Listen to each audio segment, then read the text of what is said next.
আসসালামু আলাইকুম। আবার চলে আসলাম নতুন একটা ভিডিও নিয়ে। কিভাবে আপনারা পোলাও রান্না করবেন, বিয়ে বাড়ি সহ যে কোনো অনুষ্ঠানে এরকম স্পেশাল পোলাও সহ অন্যান্য রান্না বিষয়ক ভিডিও পেতে আমাদের চ্যানেলের সঙ্গে থাকুন।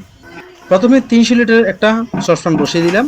এর সাথে পানি দিয়ে আমরা ঘি দিয়ে দিলাম। এখানে কিন্তু পানি আমি পরিমাণ মতো দিয়েছি। যেমন 25 কেজি চাউল রান্না করব, 25 কেজি চাউলের জন্য প্রায় 47 লিটার পানি দিয়েছি, আর সাথে 2 লিটার সয়াবিন তেল দিয়ে দিচ্ছি।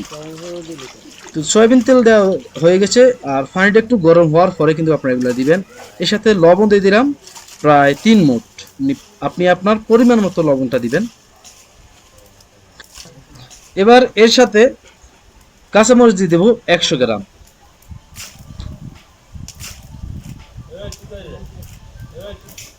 প্রায় 100 গ্রাম কাঁচামরিচ দেওয়ার পর দেখেন আমাদের পুরোপুরি যখন পানিটা গরম হয়ে আসছে, তখন আমরা দারচিনি, লং, এলাচ, তেজপাতা এগুলো দিয়ে দিলাম।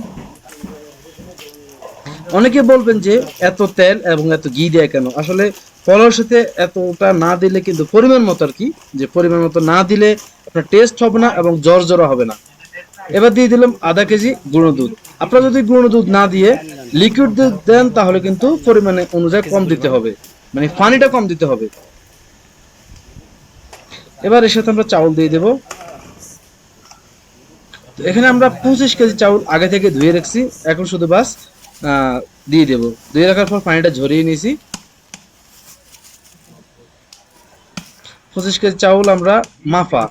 আপনারা যদি পানি 25 কেজি চাউলের জন্য কিন্তু আমরা পানি দিয়েছি 37 লিটার। যদি তরল দুধ দেন তাহলে কিন্তু সেই পরিমাণে পানিটা কম দিবেন। এবার আরো যে বাকি চাউলগুলো আছে সেগুলো দিয়ে দিলাম আমরা সাথে। টোটাল আমাদের 25 কেজি চাউল, মানে এক বস্তা চাউলকে আমরা 2 ভাগ করে দিয়ে দিলাম। আমরা আজকের অনুষ্ঠানের জন্য 50 কেজি চাউল রান্না করব, আর 2 সসপ্যানে দেবো। এক সসপ্যানে দিলে হবে না। যদি আপনার অনেক সময় দেখা গেছে 20 কেজি চাউল হয় তাও তো সমস্যা নাই, কিন্তু 30 কেজি হলেও এক সসপ্যানে দেওয়া যায়। এর বেশি হলে কিন্তু আমাদের 2 ভাগ করে দিতে হবে, তা না হলে কিন্তু চাউলটা ঝরঝরা হবে না এবং চাউলটা রিস্ক হয়ে যাবে যে পরিপূর্ণ সিদ্ধ হতে এবং ঝরঝরা হতে। তো এবার আমরা ভালো করে এটাকে এভাবে নাড়তে থাকবো। আর এর সাথে এবার দিয়ে দেবো টেস্টি সল্ট, প্রায় 30 গ্রাম পরিমাণের একটা ছোট প্যাকেট আমরা টেস্টি সল্ট দিয়ে দিলাম। টেস্টি সল্ট দেওয়ার পর এবার কিন্তু আসলে যখনই আমরা চাউলটা পানির সাথে দেবো তারপরে কিন্তু ঘন ঘন নাড়তে হবে, নাড়া বন্ধ করা যাবে না। কেননা নাড়া বন্ধ করলে আমাদের চাউলটা নিচ দিয়ে লেগে যাবে। দেখেন, আর দেখবো আমরা চাউলটা কেমন সিদ্ধ হয়েছে। চাউলটা যখনই দেখবো একটু নরম নরম হয়ে আসছে, সিদ্ধ হয়ে আসছে, তখনই কিন্তু আমরা এই চাউলটা উঠে ফেলবো। আর চাউলটা কিন্তু যে পানিটা এটা কিন্তু একবার শুকিয়ে শুকিয়ে আসবে, মানে উপর থেকে কিন্তু একবার পানিটা দেখা যাবে না, এমন অবস্থা হবে। আর যদি প্রয়োজন, অনেক সময় কিন্তু পুরনো চাউল হলে পানি একটু বেশি লাগে, সেক্ষেত্রে কিন্তু আমরা পানি 1 লিটার বা 2 লিটার বেশি দিতে হবে, কোনো সমস্যা নাই। চাউল কিন্তু নতুন হলে আবার পানি কম লাগে, তা আপনার দেখে শুনে দিবেন। তো এবার আমরা এটা এভাবে লাড়তে লাড়তে দেখেন পানিটা যখন একটু শুকিয়ে আসবে, মোটামুটি এরকম পানি শুকিয়ে গেছে, তারপর কিন্তু আমরা পাতিলটা উঠিয়ে ফেলবো। এটার মধ্যে কিন্তু এখনো পানি আছে, পুরোপুরি শুকায় নাই।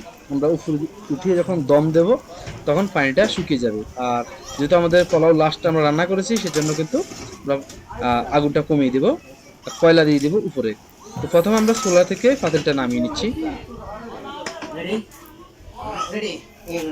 আজকে আমরা 2 পাতিল মানে 50 কেজি চাউল রান্না করছি পোলাও।